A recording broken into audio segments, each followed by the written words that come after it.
Hey there, Nomads of Lore. I'm Shawn. And I'm Jonathan. And together we are Mead and Mischief, your home away from no home. And in this video, we are going to be talking about what in the world happened to the Rings of Power.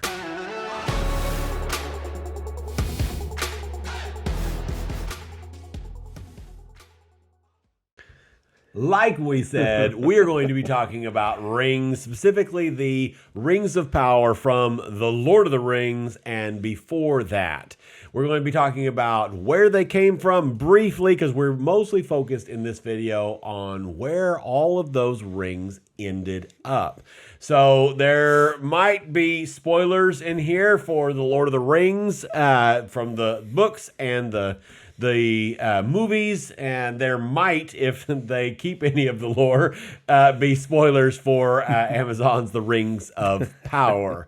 So we're going to kind of go through these rings in the order that makes sense. From The Hobbit, the ring, the one ring features in The Hobbit. Sure, there will be a spoiler, a little bit of spoiler for that as well. Absolutely, for the book. I don't know about any movies myself, but I don't even know who Toriel is, at least in this context. But anyway, so we're going to be talking about these rings. So we're going to start out with the One Ring. The One Ring, of course, if you read The Lord of the Rings and The Hobbit, or if you just saw the Lord of the Rings films, the Peter Jackson films, then you're probably pretty aware of a good chunk, if not all, of what happened to the One Ring. So just to remind you of its journey and its ultimate demise, it was made by Sauron in secret. He poured a great deal of himself into that ring in order to deceive and to control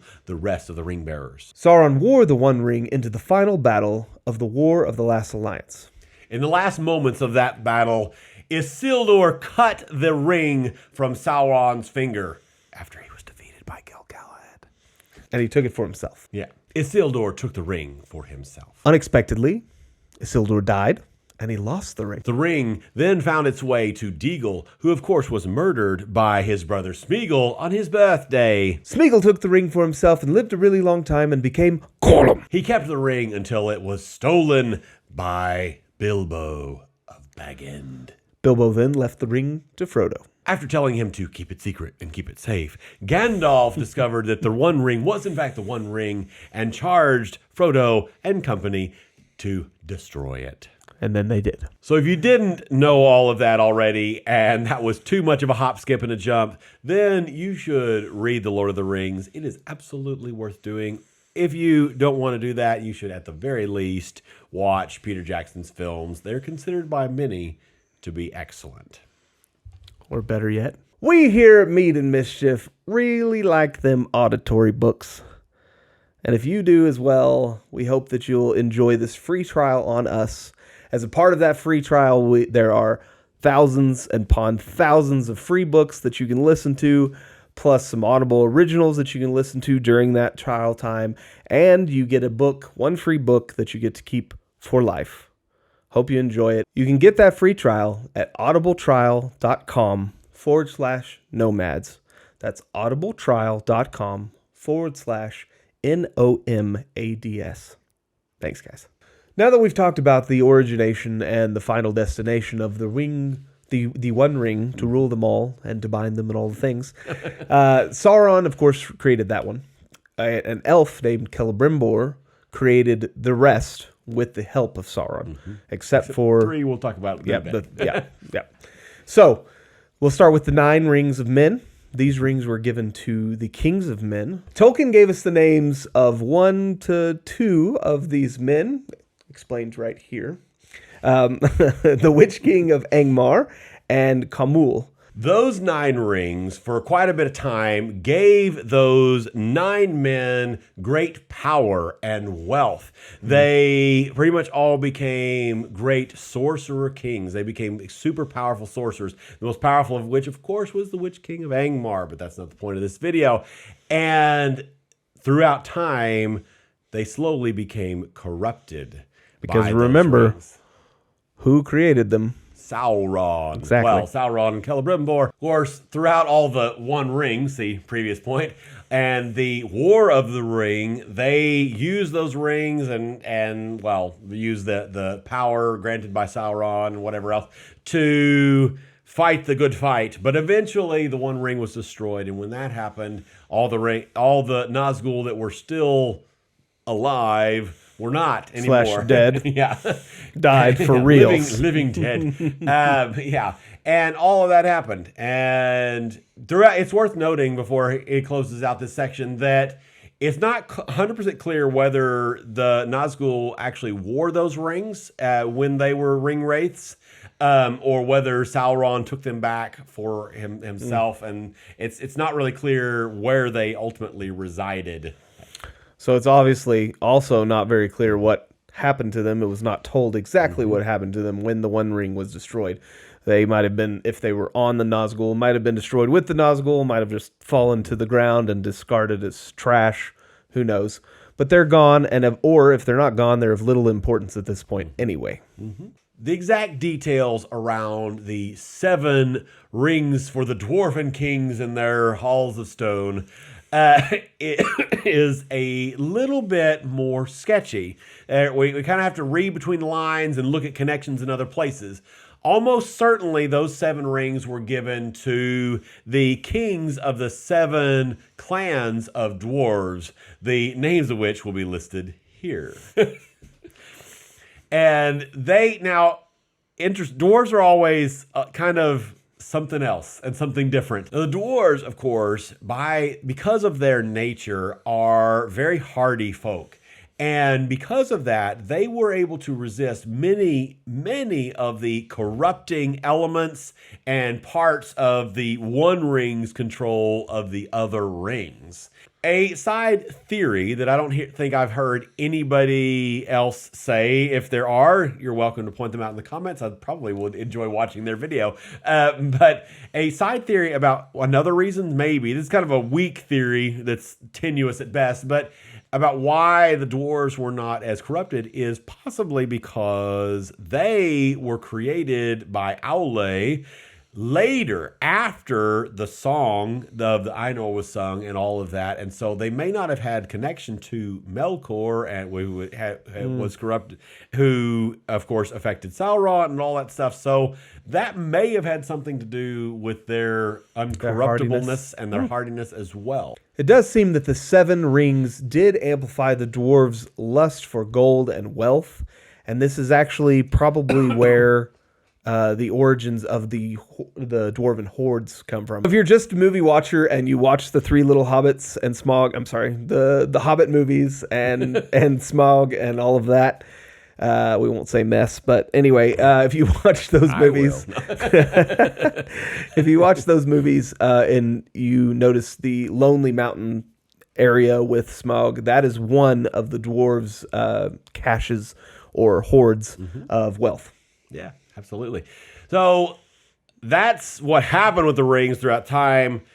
By the time the War of the Ring happens, or the Lord of the Rings books, or the Lord of the Rings films, or the Hobbit, what had happened to them? That's the point of the video, right? So out of the 7, 4 of those rings got ate up by dragons. And I'm sure that Tolkien would have stated that much more eloquently. But 4 of them had been eaten by dragons, and the other 3, Sauron had been able to get and claim and bring back to himself. So that's what happened to the Dwarven rings. So ring number 18, 19, and 20, or the last 3 rings in our list, are the Elven rings. The rings with the smallest in number, but most information given. Now remember, all of the rings were forged by Celebrimbor, with the exception of the One Ring, who was done by our friend Sauron.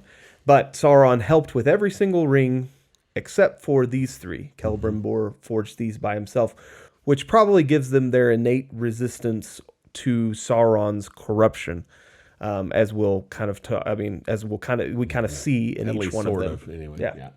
So all three of these rings are actually named. The first one that we're going to talk about is Narya, which is the Ring of Fire. Originally, Celebrimbor gave that ring to Gil-galad, who I imagine in Amazon's TV show will make a strong appearance because it's hugely important in some of the events in the Second Age, and so that hopefully is exciting. We shall see. Gil-galad, then he also got another one of the rings we'll talk about in a minute. But because of that, he decided to give that ring to his second in command. And I'm not sure. I didn't double check the pronunciation whether it is Círdan or Círdan. So I'm not 100% sure. So forgive me. But it's one of those two pronunciations. And then after the War of the Last Alliance, it was in the Third Age, whenever Gandalf shows up, Círdan looked and said, "Oh, I see who you are, and I see what your goals are. I see what your plans are. You could use some help. And so here's this ring. Take it." And so he gives that ring to Gandalf.